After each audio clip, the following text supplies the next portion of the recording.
Good evening all, and welcome. Tonight, we're going to recount events from people who have met others they'd rather not meet again. So it's time to get comfortable and let the darkness take control. This situation still gives me chills to this day. I lived in a sketchy part of the neighborhood, but I had never had a job outside other than helping my mum. So I was very naive and gullible at the time. I was out of high school and looking for work. I had worked with my mum junior to senior year cleaning houses, but I wanted to work somewhere else and gain some outside experience. When I had graduated high school, my mum and I decided it was time to look for another job because I needed some money for college.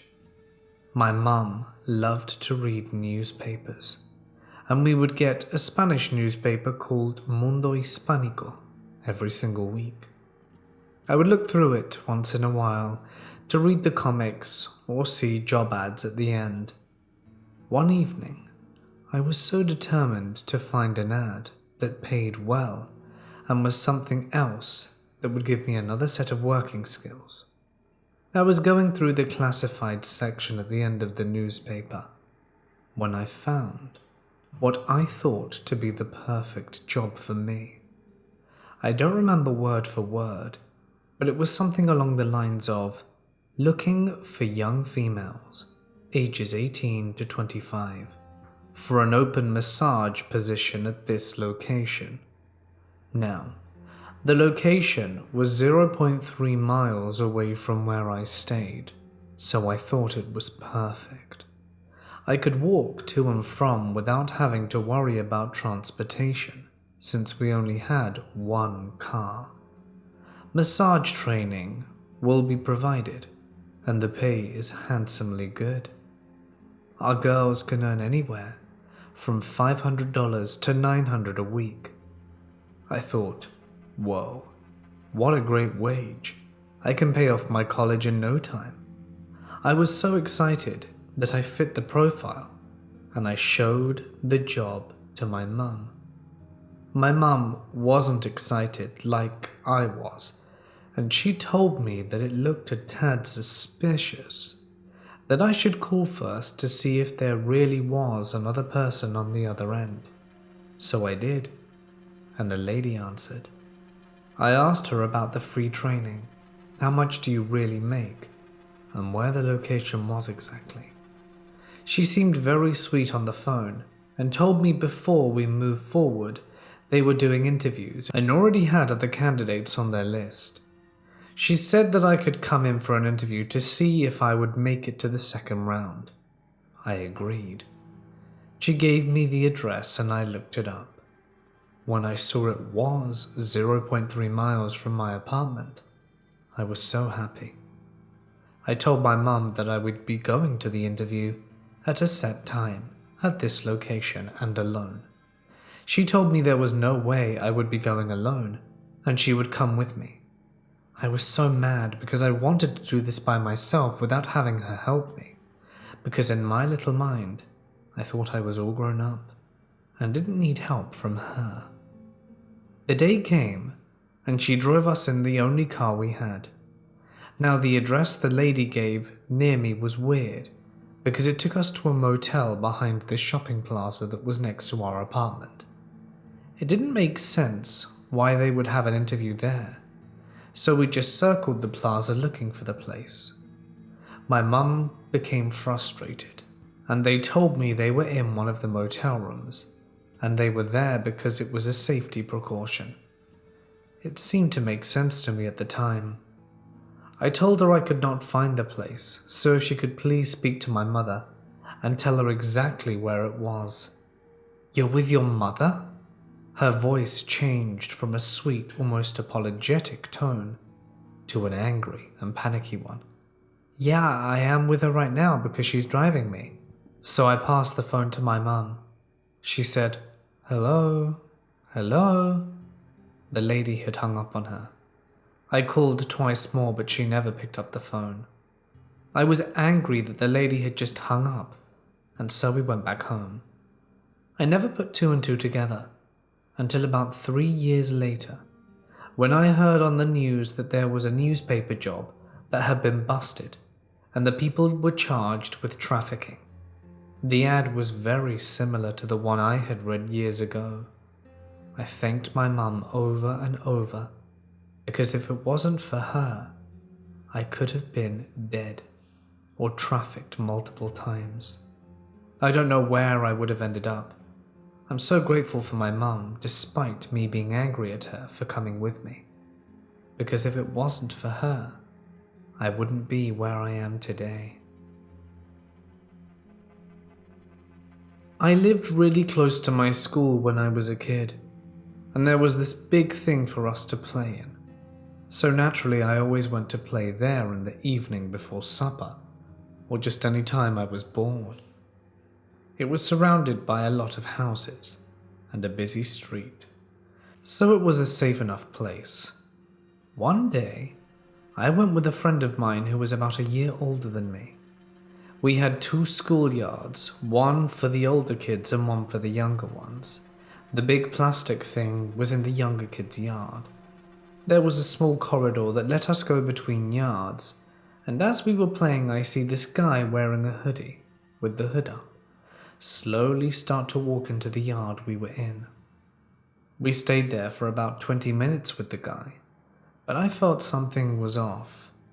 I was too young to really know what to do, and imagined he would leave at some point. The problem was that he was slowly walking around a wall blocking all the houses from seeing him, and was much closer to the exit than we were. I will always remember watching him nonchalantly kick a pizza box round as he made his way closer. As I turned to my friend to tell her that we had to leave, because I felt like there was something really bad that was going to happen, I heard my father bellow my name, and saw him running the length of the schoolyard towards the door with my neighbor in tow. My father was in his 60s and took his car everywhere, and that was the first time I saw him really run. The guy bolted, and my father trailed after him. My neighbor brought us to my friend's house, as they all knew each other, and we stayed there until pretty late. I remember her mother trying to explain to us exactly who that person was, and I was terrified. My father, my neighbor, and my friend's father both tried to find the guy. I can imagine how scared they must have been. He's quite tall and intimidating along with the neighbors. The scariest part is that I still have no idea how my father knew, as the guy wasn't visible and I lived a few houses down from where we were. I'm sure that he saved mine and my friend's life that day. My friend and I, both females, met up first time back home from college. It was a surprisingly nice day outside in the middle of winter, so we decided to get lunch and eat outside. We found a park that had no one there, and we were sitting at a picnic table catching up, when I see a scruffy-looking guy in a large work van with no rear windows pull up into the parking lot. I didn't pay a whole lot of attention to him at first, but I noticed he was moving around the outside of the van for a bit, and he kept looking our way. He finally walked down the sidewalk towards us and passed by our picnic table and walked around the back side of the restaurant building to look down the hill on the other side of it, very obviously casing out the place. He walked back to his van, and me and my friend were discussing what we were going to do while I watched him open up the back of the van and begin to dig around it. He made a call on his cell phone, and a few minutes later another male pulled up in a different car. He got out and started talking to the first guy, who, not very discreetly, pointed in our direction. They immediately began walking towards us, and my friend and I scooped what was left of lunch and fast walked out of that place while keeping an eye on them. One of the times in my life I could literally feel the hair on the back of my neck standing on end. It could have been nothing, But even now I feel pretty certain that they had something planned, and I'm glad that we left. I'm a 23-year-old male from the UK, and like everyone, I have a story to tell, and this one is 100% true. But first, allow me to put things into some context. At the time of the events in this story, I was 13. In fact, I had only turned 13 weeks prior to the following event. This happened to be my hometown, a small coastal town on the southwest coast of England, a place where I no longer live. I moved not because of the memory of these events, but because of work and my love life.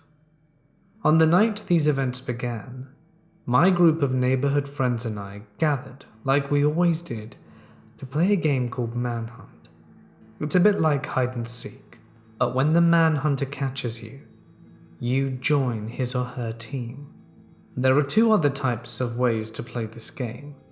There's flashlight manhunt, where the manhunters use flashlights to catch you, and if they keep you in the flashlight beam long enough to count to 5, you're on their team. And then there's torture manhunt. This one, you would catch hold of one of the hiders and beat them a little until they gave in. Thankfully, none of us ever went that far. The worst I've ever got was a kick to the balls, and the worst the girls in our group ever got was a light bear hug. The torture for them was being hugged by us guys, as we had for the most part all grown up together, so they give in because of the awkwardness more than anything.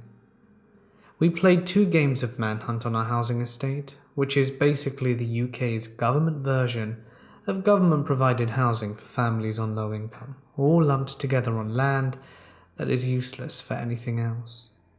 We played these games from around 6:30 in the evening to 7:45. We all sat in the estate park after these games. It was pitch black at the time in the evening, and this was the middle of November, it getting dark early.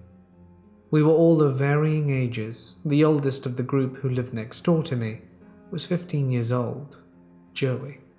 Joey had heard on the news that there was supposed to be a meteor shower that would be clearly visible in the sky later on that night, between the hours of 10:30 and 2 in the morning. He suggested that we go and watch it. We all danced around the idea for a while, and then one of the girls, Amy, decided to jump up and suggest to ask our parents if we could all go as a group. None of us were sure if our parents would let us go, and figured it wasn't worth asking. But she pointed out that Joey and the oldest girl of the group, Lexi, who was 14, both had cell phones, and both of them had all our parents' numbers from when we all hung out together, and our parents needed to get a hold of us. This was back in 2008. Not all kids had cell phones back then like they do now, and even if they did, they were lucky to have anything that resembled a cell phone of today. After Amy said that, we all jumped up and began to run home to our parents, begging to be allowed to stay out and watch the meteor shower. It was a Friday night, so there was no school the next day. Joey and Lexi stayed in the park and called their parents from there. I walked with my then boyfriend Callum. I'm bisexual and have known for some time at this point. He was 13 and had only been 13 for a short period of time, as he had his birthday 2 weeks after mine. We'd started dating each other 3 months after he and his family had moved, 6 months before these events. He'd asked me out. He was thin, had a mop of shaggy black hair with pale skin, and was shorter than me, with brown eyes your heart could get lost in. I was only 13 and never had a boyfriend. I had one girlfriend, but that didn't last, nor did we get serious, so of course I said yes. He too was bisexual, but he didn't want to tell people about us, as he felt it would be weird for both of us to like girls and each other, and he felt like no one would understand. Believe it or not, things weren't as politically correct back then, nor were people as accepting. There was still a lot of homophobia around, in our town at least, and especially in our high school. We walked slowly down the hill to our street from the park, just talking about what we had done in our English class at school that day.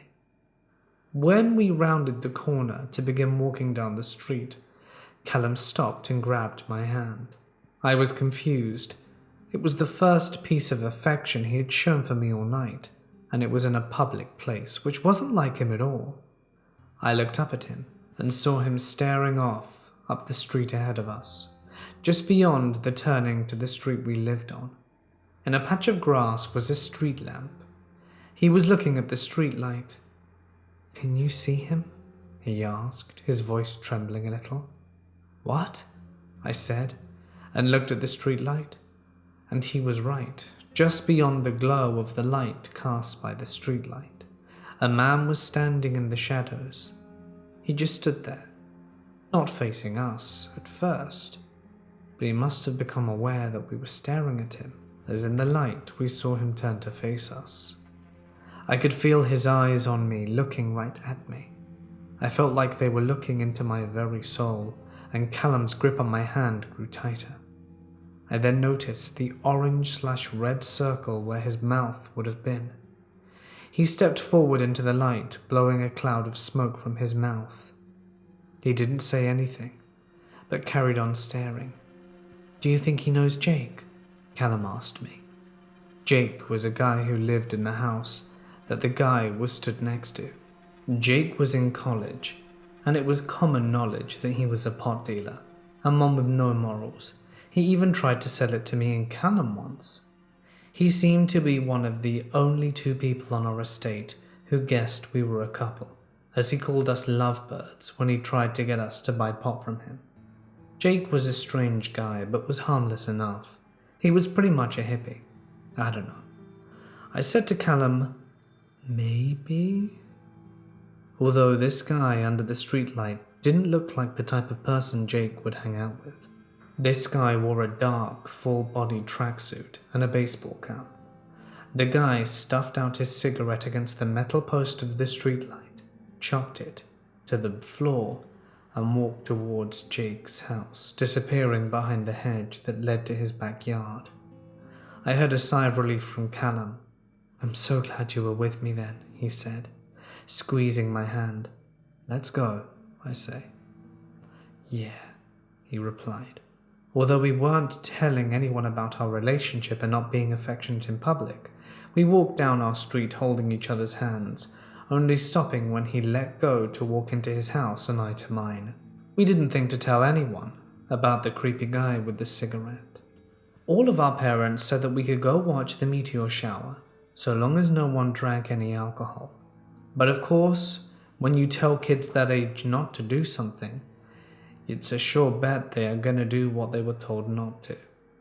We all met up at the park after getting confirmation from our parents and decided to go to the top of the hill, called Duckett's Hill, as it was a well-known landmark. Not for any special reason, it just had a very good view of the marshland that surrounds it. We walked to Duckett's Hill and settled on the top. Joey and a friend of ours called Tyler started a bonfire as it was cold, and it was a chance to have a real kids-only get-together. Amy and her older sister Faye had taken 4 bottles of some cheap, nasty wine from their parents' wine cooler and decided that we all needed to drink some. I decided not to, because I felt like someone needed to keep an eye on the fire with a sober eye, and I had this horrible feeling in the pit of my stomach that the creepy cigarette guy could turn up and start watching us. As we waited for the time to go by, we all sat around the fire Joey had built up, passing the wine bottles from one person to the next, all of us taking a sip each time except for me. I passed it on to Callum, who sat unusually close to me in front of our friends. He was so close, he could rest his head against my shoulder, and if the wind was in the right direction, I could smell him, a mix of Lynx Africa deodorant and the cherry-scented clothes detergent his mothers used to wash their clothes. It's a smell I'll never forget. Somehow we got onto the subject of who in the group would make a good couple. This left me and Callum a little uncomfortable, as you can imagine. We'd been secretly dating for 3.5 months, and we'd only made it to third base. and our relationship was, as all relationships are at that age, pretty fragile. Amy, who was 12 and the youngest of the group, Tyler, Faye, Callum and me were all 13, pointed at me and said, "So who would you date out of the girls here?" I look around at everyone sheepishly. "I dunno," I said, shrugging. Everyone groaning in disappointment, even Callum did. I later found out he was genuinely interested in who I would be dating in our group if not him. Before I could show my nervousness, I blurted out, "I mean, you're all pretty hot. It would be hard to choose." This was a lie. They were all pretty hot, but I'd thought about asking Faye out a month before Callum moved in across the street from me. She was almost 14 and was a very hot emo chick.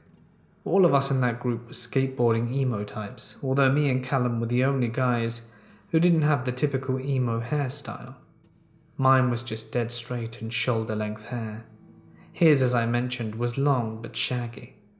He still had a way to go before it got to my length. I had a crush on her, but when I tried to ask her I got too nervous and bottled out, mainly because I couldn't get her alone to ask her. Amy was hanging out with us at the time, and I had to hype myself into asking her again, but by the time that happened, Callum had moved in, and my world changed forever. Everyone groaned at my answer, even Callum, who made a joke about me wanting to date all of the girls in the group and being a man whore.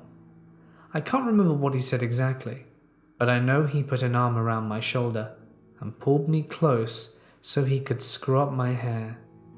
"You know," Lexi said, "you and Callum would make a cute couple," and then added, "We could use a gay couple to bring some sassiness to the group." Callum sheepishly laughed and said, "Yeah, good one," before gently pushing me back to how I was sitting before he grabbed me.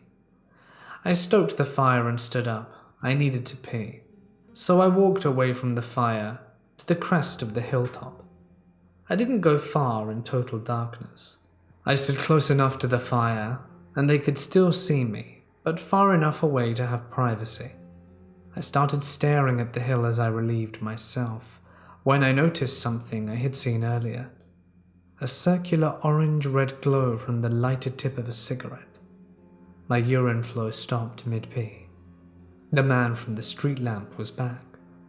He was at a distance away, but close enough that all I could see of him was the tip of his lit cigarette. His eyes were on me again. I could feel them bearing into me. A light emerged where the guy's hands would have been. It was like a small flashlight. He whirled the letters C, U in the air, and then it switched off. The cigarette fell to the floor, and I could just about hear the sound of him making his way through the tall, knee-height meadow grass as he walked away down the other side of the hill. Once he was gone, I carried on my business. From behind me, I heard Joey call out to stop touching myself, which of course made everyone laugh, even me, although it was nervous laughter. I returned to the circle around the fire, not knowing whether I should warn the others or not. I looked at Callum side on. I just took him in for a moment. His button nose, his eyes, his noticeable but not too prominent cheekbones. He had a pretty face for a boy, although it was clear he would grow up to be a handsome and chiseled young man. He seemed to be relaxed and happy, so I decided not to ruin it and keep what I saw to myself, a decision I would later come to regret. We carried on talking for a while. After 2 of the 4 bottles of wine had been drunk, someone, I can't remember who, suggested that we roll down the hill in the dark. Everyone has rolled down a hill as a kid, and for some reason in everyone's tipsy state, doing it in the dark was an amusing prospect. Joey decided to stay at the fire to keep an eye on it, letting the rest of us roll down the hill. Callum had never consumed alcohol to this level before, and was a lightweight. It had gone to his head a bit too quickly. He wasn't massively drunk, but he couldn't quite walk without staggering a little, and he didn't want to roll alone.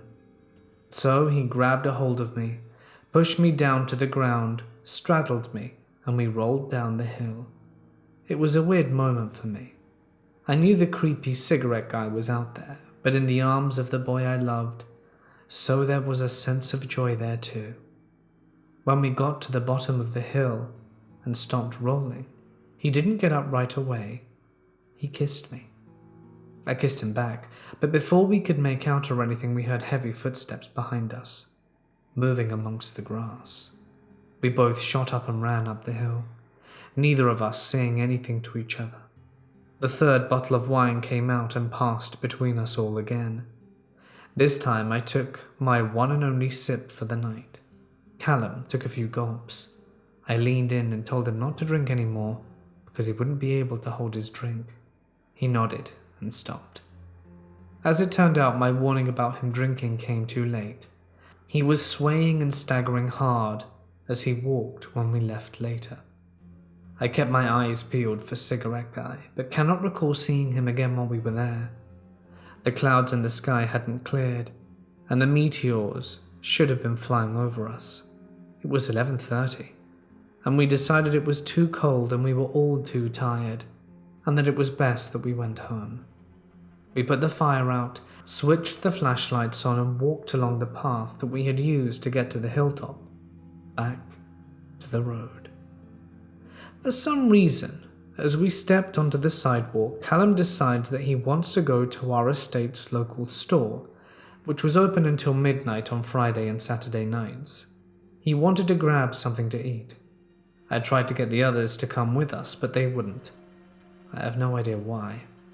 It was known in the group that me and Callum were close, but I always assumed that the others didn't know how close. I could have been wrong. But even today, I still think that Lex had a suspicion about mine and Callum's relationship. I thought it back then too. She just seemed to drop hints here and there that she knew what we were keeping to ourselves. This was reinforced to me that night as her parting words for us were, "Boys have fun, just play safe," which made us laugh, of course. To get to the local store from where we were, we left the group and we had to walk down a hill that was normally full of traffic during the day, but at this time of night it was as quiet as a back-end country road. We walked slowly on the sidewalk, my arm around Callum's waist. I was holding him up, and we were alone now, and he would have staggered into the road otherwise. When we reached the bottom of the hill, he had to stop. He said his head was spinning. He leant forward into the road, his hands clasped around his knees, and began to retch and throw up. "I told you wouldn't be able to handle your liquor," I said. He half turned and flipped the bird at me. I laughed. I looked up at the top of the hill to see if anyone was there, and there wasn't. Callum threw up once more and stood up, wiping his mouth with his sleeve. I was looking up at the top of the hill when he grabbed my arm and started pulling me along the sidewalk.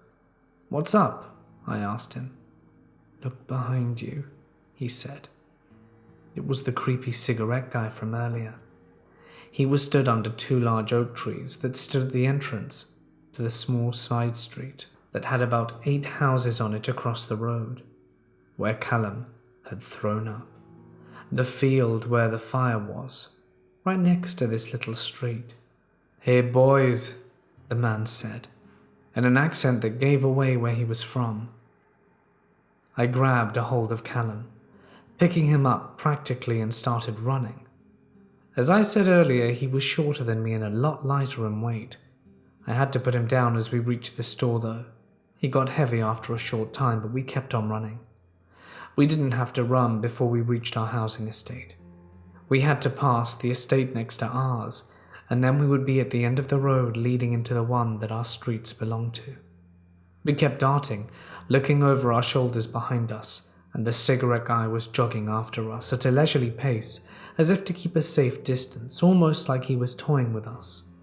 Once we reached the road that led onto the estate, Callum started freaking out. He wasn't hysterical, but had tears running down his face. "I'm scared," he told me. I always thought I would be a cool-headed and cocky type of person in these situations, but I wasn't, and I had to admit that I was scared too. I'd never been so scared, nor have I been. "Me too," I replied. We reached the turn into our streets, and like idiots, we stopped to catch our breath. I think Callum wanted to stop crying before we went to his house. I was staying there that night. We had become friends the day he moved in, and it was like my second home. Sometimes I spent more time there than at my house with my mum and 2 sisters. I was over there so much, I even had my own toothbrush, bath towel, and 2 changes of clothes. I hugged Callum to try and keep him calm. There was no one around, and frankly at that point I didn't care if anyone found us hugging. I was just glad to be alive and away from Cigarette Guy. I looked down to the entrance to our estate, and the Cigarette Guy was there again. So we ran across the grass verge that went along the top of our street and down to Callum's house. The house was all in darkness. His mum has not stayed up with us. We knew this was a possibility, but we hadn't expected it. Callum was struggling to get his keys from the pocket of his skinny jeans. That's a bit of a horror movie cliche, I know, but it's the truth. I looked up to the entrance of our street and he was there. Cigarette Guy was just standing there. It was so cold, you could see the breath steaming from his mouth. I shook Callum and told him to look. The guy raised a hand and waved a slow camp wave with his finger. Callum looked at the keys and found the right one, opened the front door as quietly as possible, and we crept inside, locked it behind us, and went upstairs. We went to the bathroom to relieve ourselves and brush our teeth. Callum cleaned himself up a little bit. He had a bit of puke on his chin. Then we went into Callum's room. We got undressed into our underwear and into the separate beds. Callum had bunk beds. He was on the top, I bottom. We would do this when I slept over in case his mum or sister came into the bedroom so they wouldn't catch us in the same bed. After they had been in bed for an hour though, I would climb up the ladder and get into bed with Callum. We spent the next 20 minutes talking about Cigarette Guy and what he could have wanted from us. I couldn't think of a single reason he would have for wanting to talk to 2 13-year-old boys in a small coastal town in that area of the UK. Using kids as drug runners is as rare as unicorns, so non-existent. I don't want to be by myself, babe, Callum said. I climbed down the ladder and got into bed with him. We talked for a while longer and tried to take our minds off creepy Cigarette Guy. At around 6:30, Callum woke me up, shaking me violently. I looked at him as if to say, "What the hell?" But he wasn't looking at me. He was pointing at his bedroom window. He looked terrified. I looked to where he was pointing, but the blind was down. And on top of that, the curtains were drawn too, so I was confused. You couldn't see anything on the outside. "Listen," he whispered to me. There was a slow but soft, methodical knocking on the windows. It was soft enough to not wake up the whole house, but loud enough for us to hear. Callum's window was directly above the front door, and below the window was a porch with a roof-like shelter. His mum had put a strong trellis for a creeper plant to grow on each side. The trellis was strong enough to support the weight of a fully grown man, if he were to climb it. Callum wanted to call the police, but I said no. I was getting foolish now. I thought I could deal with this. I stood up and walked over to the window. I went to one side and peeked around the blind. I could see the creepy Cigarette Guy out there on the roof of the shelter. He looked at me through the gap in the blind and waved that girly wave again. He then plastered a piece of paper through the glass of the window, folded up, and placed it under a stone on the outside windowsill. He put a finger across his neck like a knife cutting someone's throat, climbed back down from the shelter, and I pulled up the blinds and watched him walk away up the street into the darkness of the early morning. Once he was gone, I opened the window and grabbed the piece of paper. I unfolded it, and there was a message scrawled in terrible handwriting which read, "Watch your backs, you little craps. I know where you live." I showed the note to Callum. He begged me to tell his mum and call the police, and I told him we needed to relax and think about how to proceed very carefully. It could be a mistake, I told him. He may have mistaken us for someone else who didn't pay him or something like that. Really? Somehow I highly doubt it. Who would mistake us for the Cray twins? Callum said. Honestly, he did have a sassy side that would come out in intense situations. We folded up the letter and hid it under the black rug Callum had on the floor. I went to the bathroom to wash my hands and then came back to bed. We slept through until 10 a.m. and decided not to tell anyone. We wanted to see if the guy would show up again, and we agreed that if he didn't, then we'd have nothing to say. We never saw him again. We asked Jake, the pot dealer who his friend in the baseball cap and tracksuit was, and Jake said he didn't know anyone dressed like that, or anyone from Liverpool. After that, we said nothing more to no one. Callum and I stayed together for another 1.5 years before we decided to mutually end things. We both had met other people we liked. I have now married the girl I dated after me and Callum split, and we have a child together, and I'm working as an English teacher at high school level. Callum went on to date another guy for 3 years. As far as I know, he is now settled down with a woman he met while backpacking around Spain. I'll always remember what happened that night.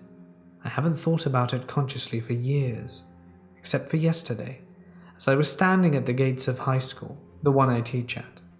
Me, along with 3 other staff members, have to supervise the kids as they leave school to get onto school buses and into their parents' cars, etc.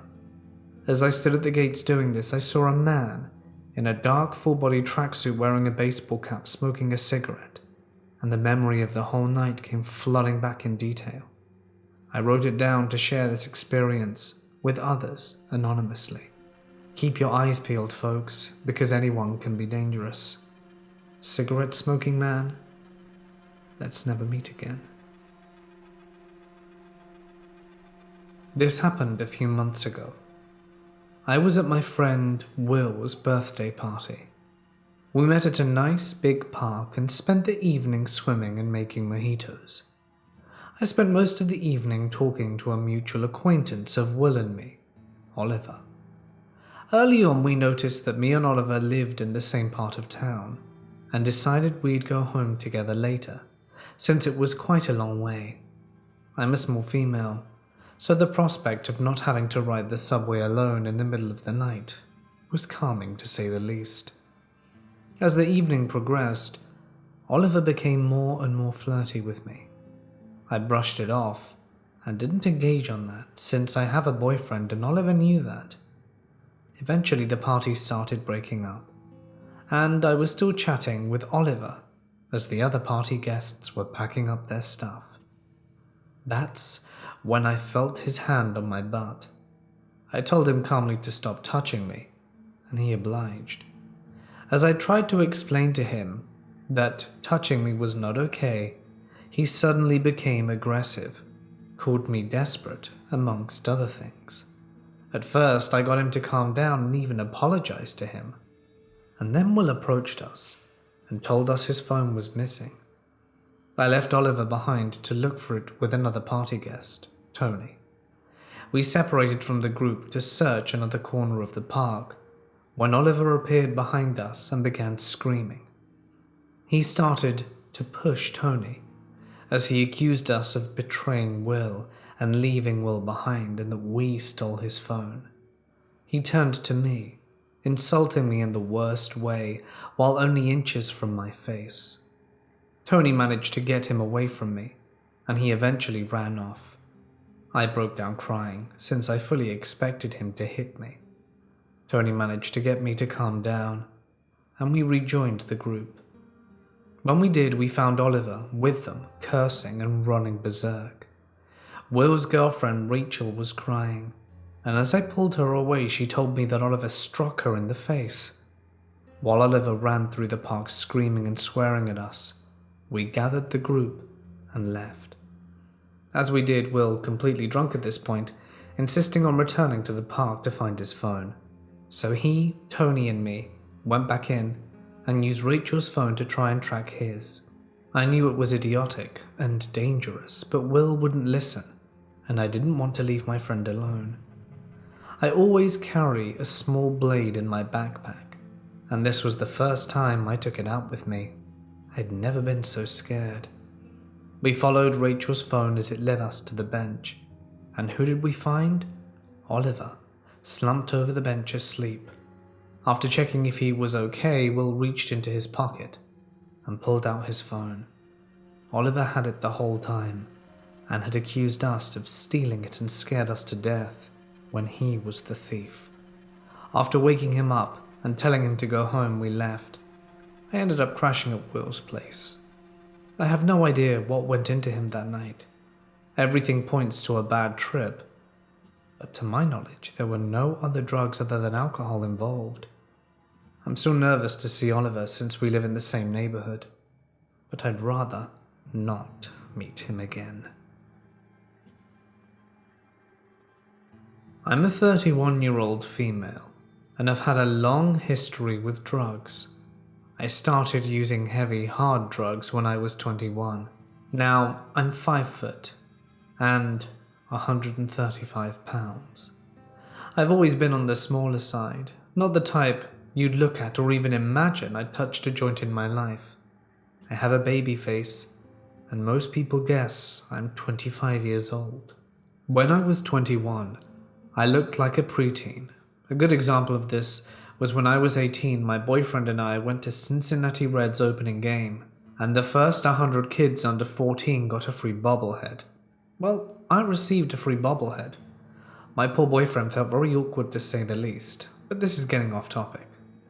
Just basically, I want to point out how I look young for my age. This event happened when I was 23, so I looked like I was 16. I was sitting alone on a notorious drug street in a very bad area of Cincinnati. This was incredibly stupid of me, but at the time I had this mentality that I run the streets. I have these hitters that got my back, so no one would ever dare mess with me. Obviously, this was a very stupid mentality to have, which was tested and changed my mentality forever, and made me far more street smart and cautious. In fact, I am very lucky to have made it away from that situation completely unharmed. It definitely messed me up for quite a while, and made me much more aware of my surroundings and who I deal with and who I trust.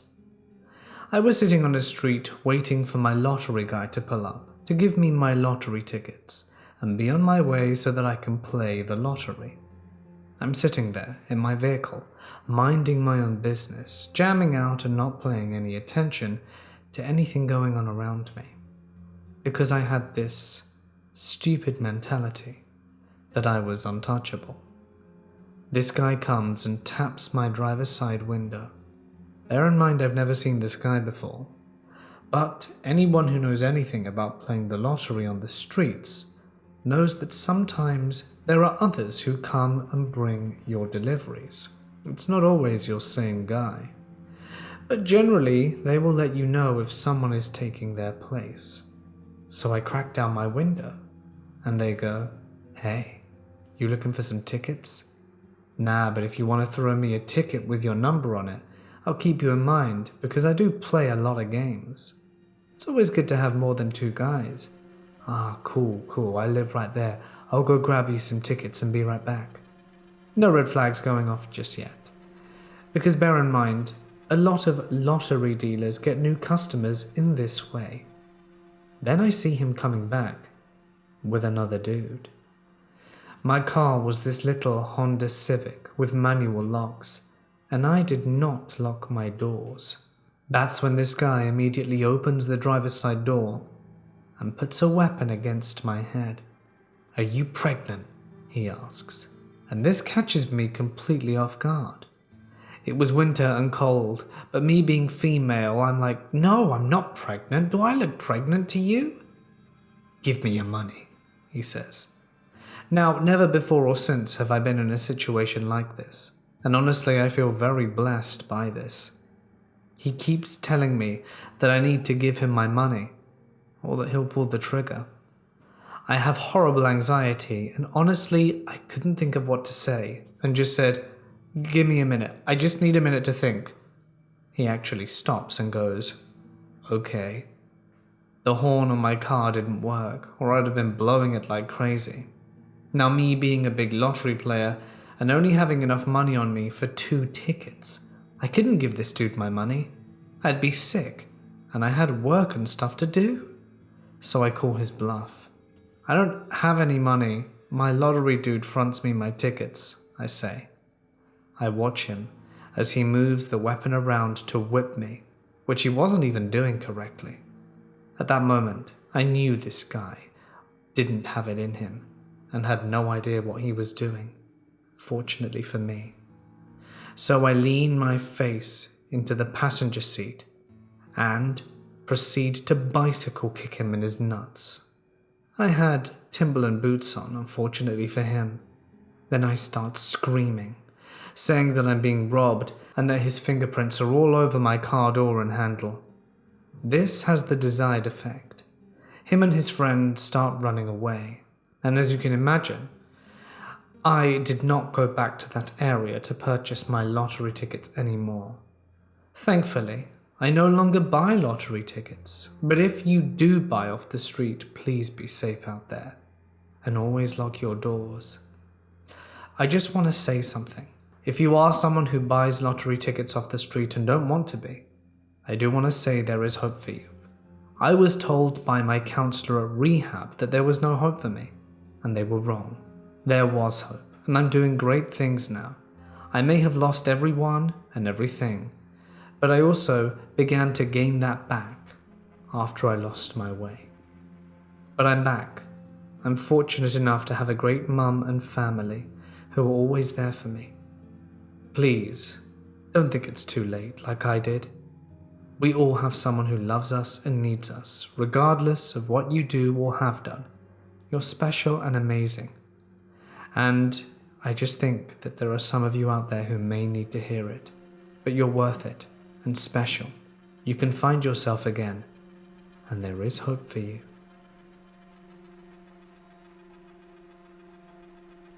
Hey guys, it's Mort here, and thank you so very much for listening. I hope you've had a good day. Sorry for not uploading yesterday. Of course, this video was meant to come out then. As a matter of fact, halfway through recording today's video, I got an error message. I'm going to just see if it's still erroring out. You see, I ask people for permission to use their stories that I read on Reddit. And I keep an archive of everything that I find so that I know to use it. Anyway, yeah, it's not happening now, half hour later, typical. But there was an error with Reddit and it was saying something like 502 bad gateway. It was just this error that I'd never seen or heard of before. But after about 15 minutes of fighting with Reddit and it not giving me the stories I needed to read, I used a submission instead. Still, all good stories. I hope that you enjoyed them as much as I enjoyed reading them. As far as my health, everything seems to be going well now that I'm taking medication. The word I was looking for last week, or the other day, should I say, that I couldn't find is can't even remember it now. I always think antidepressants, but it's not. Anyway, sorry, I'm just mumbling now. Thank you everyone for listening, as always. Of course, a huge thank you to my lovely patrons, whose names you can see on screen. And if you'd like to be part of that group and get some cool prizes for signing up, you can do that. I'm actually going to be sending some patrons some stuff in the mail in the next few days. So, that's cool. If you sign up for a tier of that level, you could receive something too. But alright then guys, that's it for me for now, and I'm going to sign off. Stay awesome, and I'll see you in the next one.